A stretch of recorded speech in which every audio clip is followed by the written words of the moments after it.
Amém? Então abra a sua Bíblia junto comigo no livro de Atos dos Apóstolos, capítulo 1. Eu quero ler um versículo. Atos capítulo 1, versículo 11.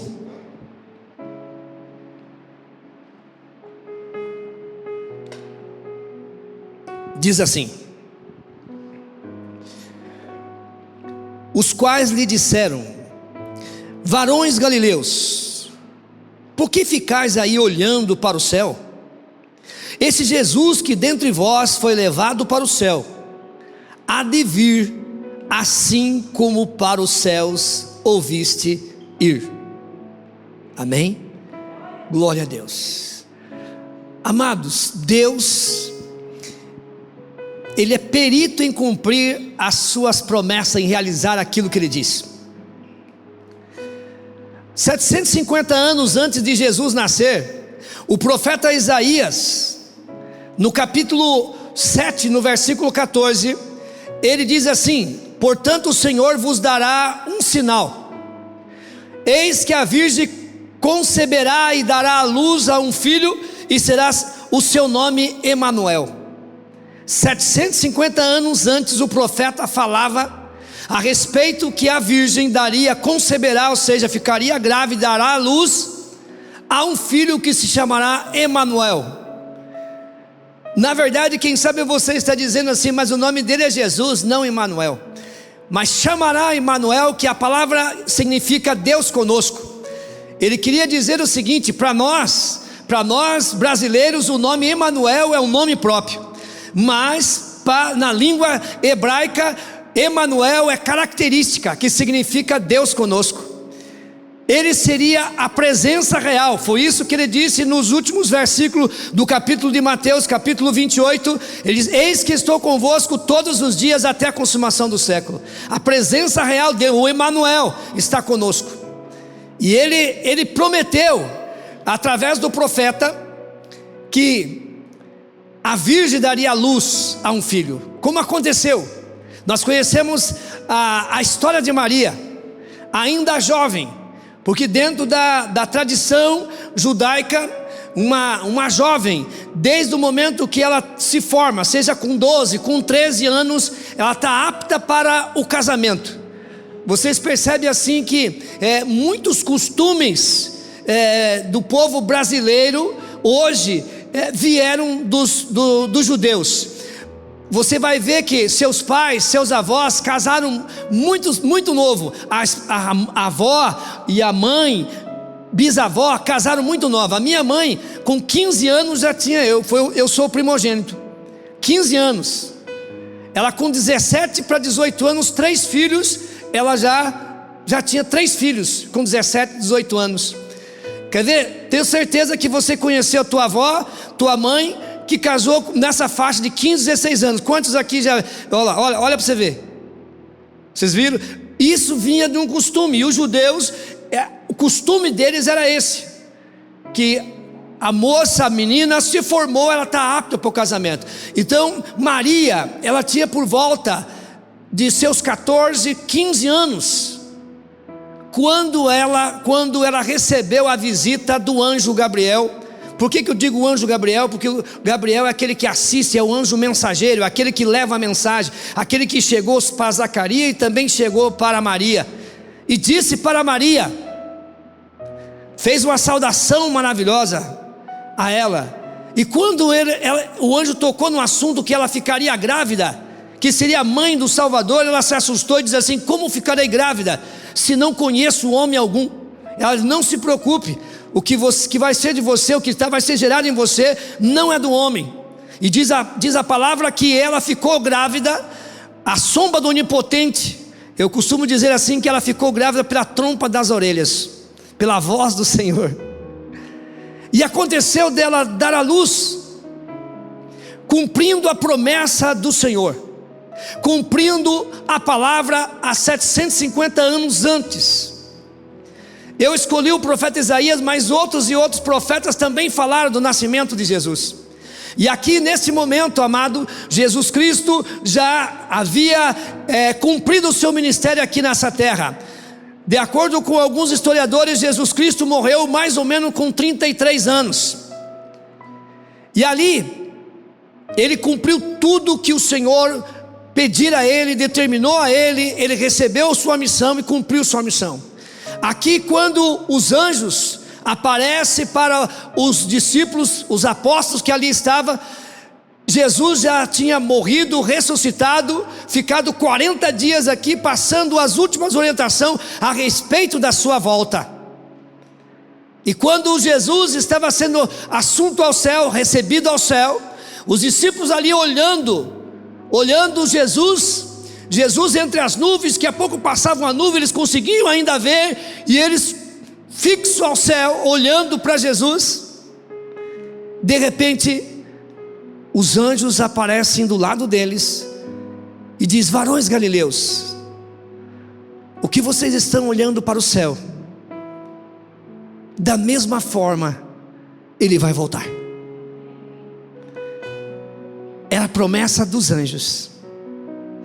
Amado, para aqueles que gostam de estudar, gostam de acompanhar dentro da ciência, a questão de uma pessoa passar a atmosfera e de ver simplesmente um lançamento de um foguete, que é impossível. Você vai dizer às pessoas: é impossível uma pessoa humanamente passar e chegar às mais altas alturas, não consegue. Mas eu quero dizer que essa pessoa não é uma pessoa comum. Essa pessoa é o Senhor Jesus, Criador de todas as coisas, porque a Bíblia diz que todas as coisas foram feitas por Ele e para Ele, e isso é o Senhor Jesus Cristo. E eu quero dizer para você também, amado, se você tem medo de voar, ou você quiser voar, se alguém tem desejo de pular de paraquedas, de voar de asa delta, não tem medo de avião, eu quero dizer para você que um dia nós partiremos para a eternidade junto com o Senhor. Desafiaremos todas essas leis de física e partiremos para o céu junto com o Senhor Jesus Cristo. E eu quero dizer para você, ali você não vai ter mais medo de voar. Acabou o medo, porque nós seremos transformados num corpo glorioso. Amados, eu gostaria de falar nessa noite, com a ajuda do Espírito Santo de Deus, aguardando as promessas. Aguardando as promessas. Você já parou para pensar, logo após essa assunção de Jesus, o recebimento de Jesus ao céu, os discípulos voltaram, havia mais ou menos no dia de Pentecostes 120 pessoas que foram cheias do Espírito Santo. Havia mais de 170 discípulos no total que pregavam a palavra de Deus. E aí você começa a imaginar qual era a pregação que eles pregavam nas sinagogas, nos templos e ali nas ruas aonde eles pregavam. Eles pregavam sobre a volta do Senhor Jesus Cristo.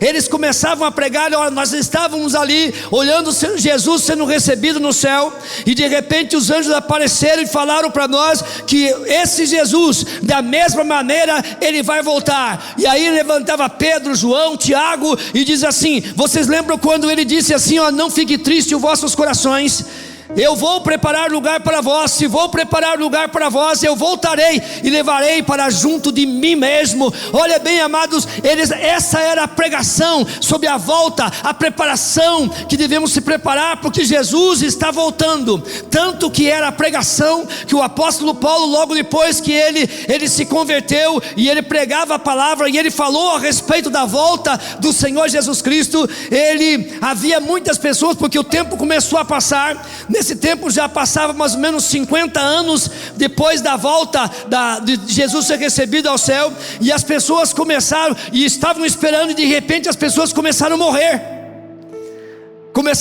E começou algumas pessoas a dizer: mas cadê Jesus? Jesus não voltou. E aí o apóstolo Paulo escreve em 1 Tessalonicenses no capítulo 4, ele começa a dizer: eu não quero que vocês sejam ignorantes com respeito àqueles que morreram, àqueles que dormem, porque os mortos em Cristo ressuscitarão primeiro, e nós, os vivos que ficarmos, seremos arrebatados juntamente com o Senhor. Olha como é que ele diz: nós, os vivos que ficarmos. Ele escrevendo, está escrito exatamente dessa forma: nós, os vivos que ficarmos, seremos arrebatados. O apóstolo Paulo achava que ele não seria morto, ele seria arrebatado. Já se passaram 2000 anos e nós estamos aguardando a volta do Senhor Jesus Cristo. Amado, muitas pessoas até duvidam, até mesmo na época do apóstolo Pedro se levantava as pessoas que seguiam o gnosticismo e começavam a interrogar: cadê a volta de Jesus? Cadê esse Jesus? Pedro respondia dizendo assim: eu não quero que vocês, amados, pensem dessa forma. Deus é longânimo, Deus é bondoso, Ele não quer que ninguém se perca. Essa aparente demora é que você venha se arrepender, que você venha entender, porque o Senhor, Ele virá, e nós estamos aguardando essa volta do Senhor Jesus.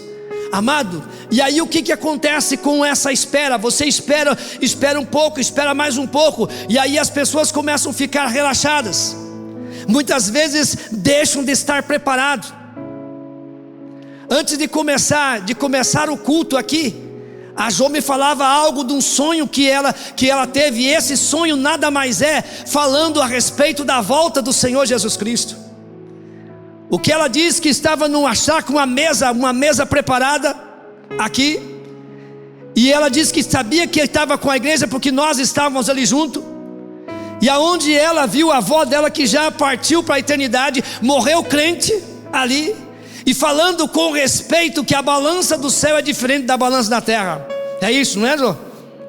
Então veja bem o que está falando, amado. Por que a balança do céu é diferente da terra? Quer dizer o seguinte, amado: a maneira que as pessoas hoje interpretam viver aqui na terra, o viver aqui na terra natural, é diferente do céu. Se nós queremos viver, ser um cidadão do céu, nós devemos se comportar como cidadão dos céus.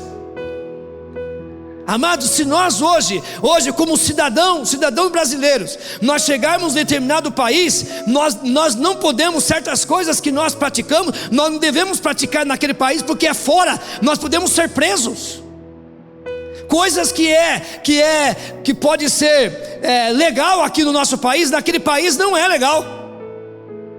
E nós, amados, desde o momento que nós aceitamos o Senhor Jesus Cristo, desde o momento que eu decidi ser um cristão, eu passo a ser um cidadão dos céus. Eu estou aqui nessa terra, mas eu não pertenço a essa terra, eu pertenço ao céu. Portanto, o nosso coração não deve estar aqui apegado às coisas terrenas. Eu preciso investir nas mansões celestiais. Eu devo estar preparado para as mansões celestiais. Eu devo viver da seguinte forma: Jesus morreu ontem, ressuscitou hoje e voltará amanhã. Se eu viver dessa forma, nunca eu serei pego de surpresa.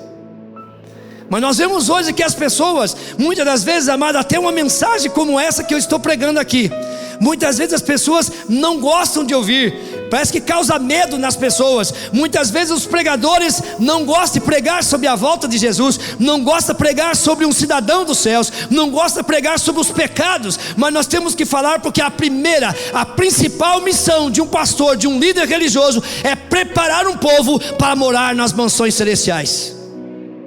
Amados, o povo no passado aguardava a volta do Senhor Jesus Cristo. Eles queriam a volta imediata, e já se passaram um tempo, e essas pessoas partiram para a eternidade. Deus sempre cumpriu com as suas promessas, amado. Deus sempre cumpriu.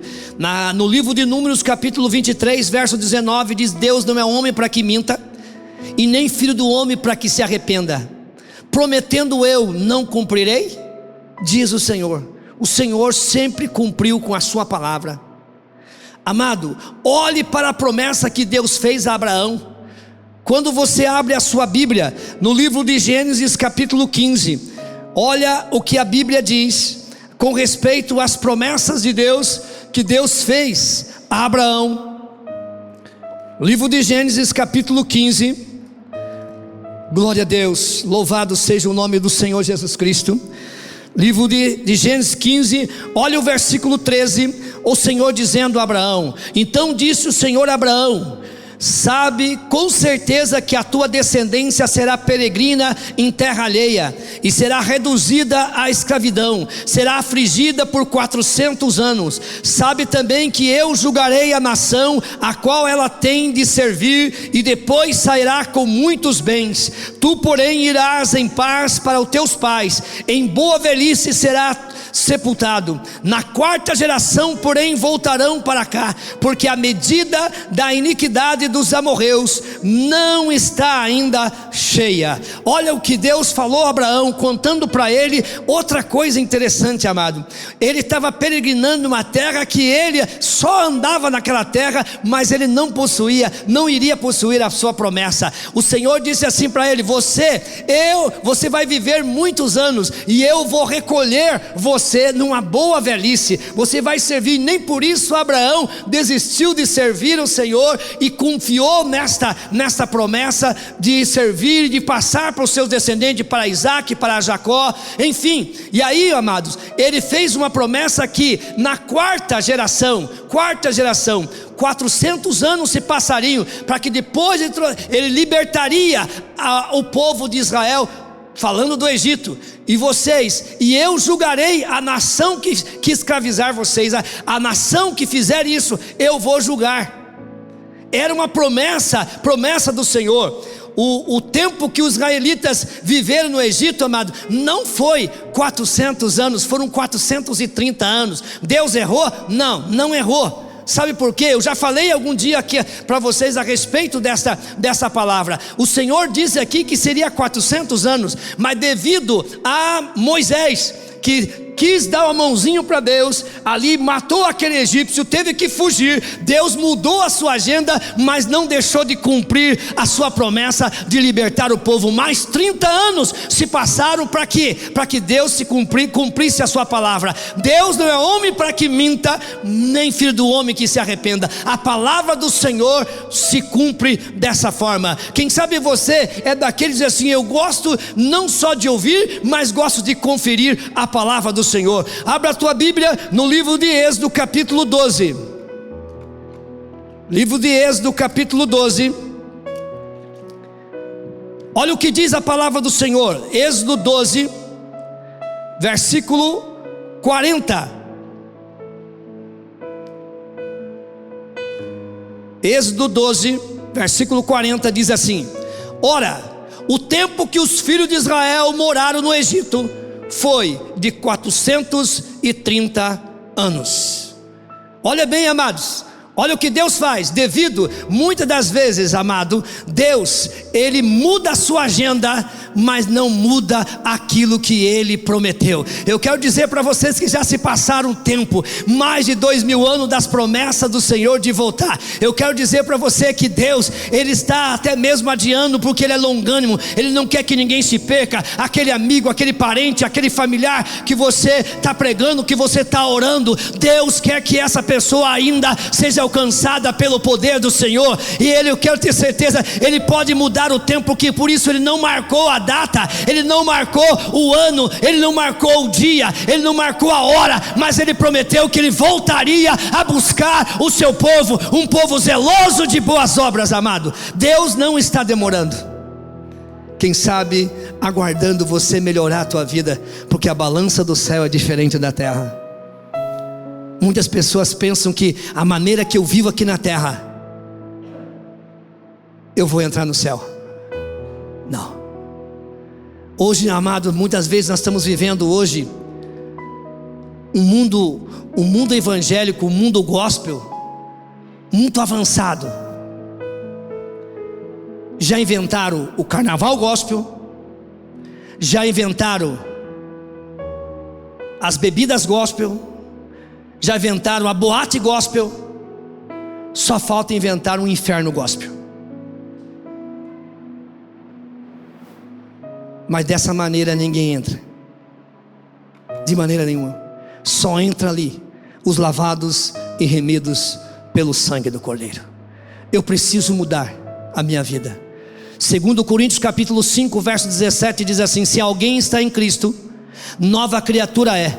As coisas velhas se passaram, e eis que tudo se fez novo. Amados, Veja bem, acompanhe a promessa que Deus fez ali no Egito. Amados, quantas pragas o Senhor mandou ali no Egito para concluir isso aí? Quantas pragas? 10 pragas, uma pior do que a outra. Para quê? Amados, Deus é misericordioso, amém, amados? A misericórdia de Deus é a causa de nós não sermos consumidos. Quem sabe você tinha dúvida, será que algum egípcio se salvou? Será que outros povos? Porque ali era uma nação que escravizava vários tipos de povos e nações ali que ali estavam. E amado, quem sabe você diz assim, será que muitas pessoas, até mesmo os egípcios, se converteram, aceitaram a Deus, servir a lei dos egípcios? Sim, amado, eu creio nisso e vou provar para vocês exatamente o que a palavra diz, amado, porque Deus mostrava os sinais, Moisés falava da palavra, amados, a notícia corria de um canto para o outro. A última praga disse o seguinte, que as pessoas que não marcassem a sua casa com o sangue do cordeiro, naquela noite o anjo da morte passaria, e aquela casa que não tivesse marcado, os primogênitos seriam mortos. Ele não disse que era somente para o povo de Israel, mas todos aqueles, porque muitas pessoas se apegaram a outra casa. Ele dá um conselho: se a tua família for pequena, porque era para comer um cordeiro, não deixar nenhum resto, era para comer tudo aquilo ali, e era para comer preparado para sair com os lombos cingidos, alpacas nos pés, pronto para sair rápido. E ali nós vemos, amado, que essa promessa, todas as pessoas, eles ouviram isso, amado. Como muitos israelitas não deram ouvido, não deram crédito, e padeceram e morreram. Olha o que a Bíblia diz no mesmo livro no livro de Êxodo, capítulo 12, versículo 38. Olha o que a Bíblia diz. Você que não fechou a sua Bíblia nesse capítulo, olha o que a Bíblia diz ali. Êxodo 12, 38. Também subiu com eles uma grande mistura de gente, em rebanhos e manada, uma grande quantidade de gado. Olha o que a Bíblia diz: uma grande quantidade de gente, uma grande quantidade e mistura de gente. Isso quer dizer o quê? Que não era somente israelitas, mas era egípcio e outros povos ali, amado. Havia pessoas de outras nações. O Senhor quer alcançar todo tipo de pessoas. O Senhor dá oportunidade para todas as pessoas. E hoje o Senhor está dando oportunidade para cada um de nós, amado. Nós devemos estar preparados. Você já imaginou, de repente você não está preparado e você vai dormir? Tem muitas pessoas que eu conheço, amado, que muitas vezes ele não consegue largar da sua vida errada porque está desviado. Ele nunca tem uma noite de sossego, e muitas vezes tem pesadelo. Ele fica assustado porque tem medo de Jesus voltar, e ele está daquela forma e não consegue voltar.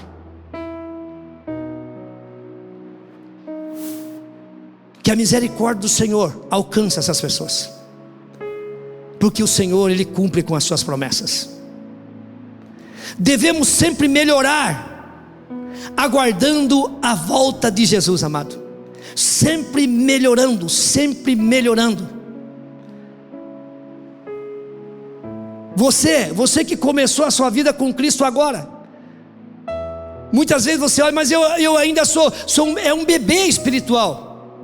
Mas você vai crescendo, sempre melhorando.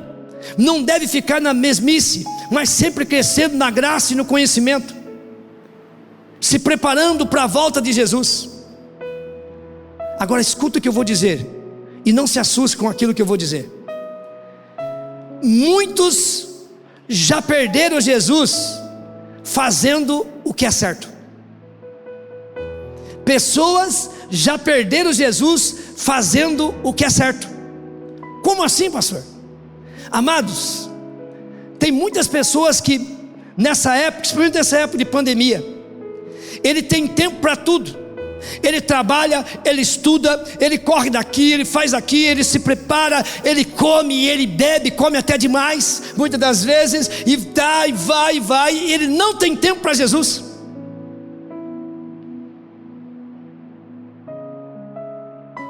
E ele não tem tempo para Jesus. Hoje ele não ora, hoje ele não lê a Bíblia, hoje ele não cultua, hoje ele não tem comunhão com os irmãos no templo, hoje ele não faz isso, e vai passando um dia, vai passando o outro. e ele já perdeu Jesus. Lembra quando Jesus tinha 12 anos, que os pais de Jesus levaram ele para a festa em Jerusalém? Era uma festa que reunia pessoas de todos os lugares, eram muitas pessoas, e eles iam em caravanas, dias viajando. E quando eles estavam voltando, a Bíblia diz que já tinha se passado quantos dias? Quando Maria e José perceberam?